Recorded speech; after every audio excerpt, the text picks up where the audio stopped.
hello साथीहरु नमस्ते welcome back to my channel all of you आजको डिस्कसन हामी चाहिँ बेसिकली HPR यानी holding period rate of return कसरी निकाल्ने र यदि हामीले लगानी गर्दाखेरि यदि रिस्क मेजर गर्नु पर्यो भने practically how could we quantify या risk which are measured by the mainly variance of return standard deviation र कोएफिसिएन्ट अफ भेरिएसन साथीहरु चाहिँ र holding period rate of return भनिसकेपछि हामी के गर्छौं भने सिम्पली अब जस्तो for example I will be talking about the price of the stock you purchase the stock जस्तो कि अब in this case you could see that कि we have all together 6 observation जस्तो इयर अफ अब्जर्भेसन भन्ने बित्तिकै 1 2 3 4 5 6 like that र next one is that the price of stock is there practically हामी के गर्छौं भने रिलेटेड स्टक एक्सचेन्जबाट हामीले डेटा लिने हो जस्तो for example in our case Nepal stock exchange र next one is that how we are going to find the holding period rate of return तपाईले के सम्झिनु पर्यो भने holding period rate of return भन्ने बित्तिकै अब dividend at the end of the year divided by यो भनेकै बिगिनिङ प्राइस हो जस्तो PT -1 प्लस अब PT भनेको ending price minus PT -1 divided by PT -1 T -1 भनेको लास्ट इयर प्राइस भन्ने बुझ्नु पर्यो र PT भनेको ending price that is the PT -1 is the beginning price र त्यसपछि हामी के गर्छ भने we will be calculating the holding period rate of return र रिस्क मेजर गर्नलाई तपाईले के विचार गर्नु पर्यो भने at first you need to find the expected return जस्तो कि in statistics you might recall that is we have to find the arithmetic mean त्यस्तै चाहिँ यहाँ चाहिँ हामी के गर्छौं भने we would be using the statistical application like your expected return र variance of return population data छ भने हामीले n ले डिवाइड गर्नु पर्यो र at the same time when you are considering the sample data then divided by n minus 1 गर्नु पर्यो for which you could take the reference of like Western and Brigham book now standard deviation भनिसकेपछि it's all about square root of variance र coefficient of variation भनिसकेपछि the standard deviation by AR यसले risk per unit measure गर्छ साथीहरु चाहिँ now let's move to the how we calculate the holding period rate of return अब यहाँ चाहिँ के गर्नु पर्यो भने सिम्पली व्हाट वी डु जस्तो इन्डिङ प्राइस भनेको 1 वर्ष पछिको प्राइस माइनस अब डेली रिटर्न पनि निकाल्नु पर्यो भने you could find similarly divided by जस्तो ending price minus beginning price divided by beginning price into 100 गर्दिनु ओके नाउ अकर्डिङली तपाईले के गर्न सक्नुहुन्छ भने you could just scroll your figure अब के चाहियो भने हामीलाई वी नीड द ER भनेको एक्सपेक्टेड रिटर्न चाहियो चाहिँ over the your study period what is your average return I mean to say that in Excel you simply you can say that average भनिसकेपछि you use this average and select your observation भनेको select गर्नुभयो that is the sum okay that is average भनिसकेपछि के हो भने some R by n नै हो साथीहरु okay now okay that's the overall period भनेको चाहिँ अब हामीले 1 2 3 4 5 अब यो टाइमको लागि मैले के गरे भने I found the holding period rate of return साथीहरु ओके नाउ अब के चाहियो भने how we are going to find the variance of return standard deviation र कोएफिसिएन्ट अफ भेरिएसन जसको लागि हामीले के बुझ्नु पर्यो भने त्यो फ्रेमवर्क बुझ्नु पर्यो कि अब variation is all about deviation from the mean value भन्छौं ओके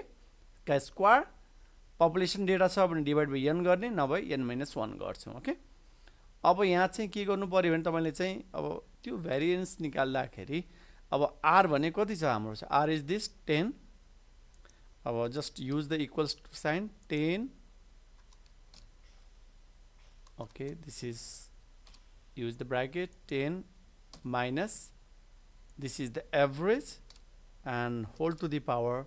2 गर्ने हो then you just enter it then again when you drag it तपाईको नेचुरली एक्सेल ले के गर्छ भने it will calculate okay then अब के चाहियो भने हामीलाई what is your sum चाहियो फेरि sum अब सम लिँदाखेरि okay this is our sum okay that is the simply you can say that okay हाम्रो सम यति आयो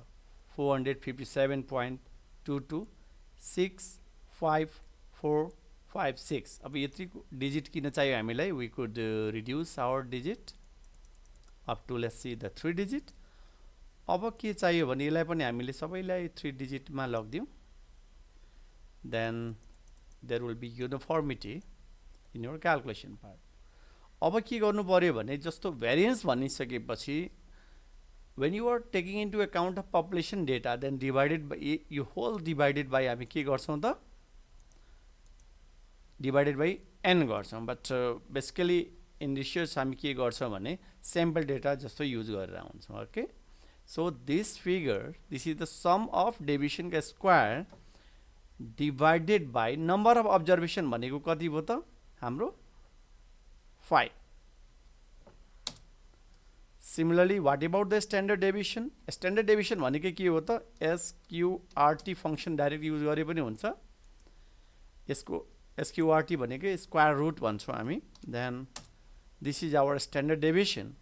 then what about our coefficient of variation भनिसकेपछि के हो भने standard deviation लाई मैले फेरि यसलाई यिनीहरुलाई के गर्न सक्छु भने I could just 3 digits सम्म लियौं okay now what about the coefficient of variation यो भनेको ratio of standard deviation divided by हामी के गर्छौं त risk divided by expected return भन्छ okay okay यसलाई पनि हामीले अब just down size 3 digits सम्म गरौं and that is why your coefficient of variation here भने कति आयो त 1.139 approximately you can say that 1.14 साथीहरु चाहिँ अब नर्मली कस्तो छ भने हामीले when you are comparing with the two company stock अब in general कस्तो हुन्छ भने if you are taking more risks yeah you are expected to take more risks then you would be requiring the more expected return that is the case that you need to understand friends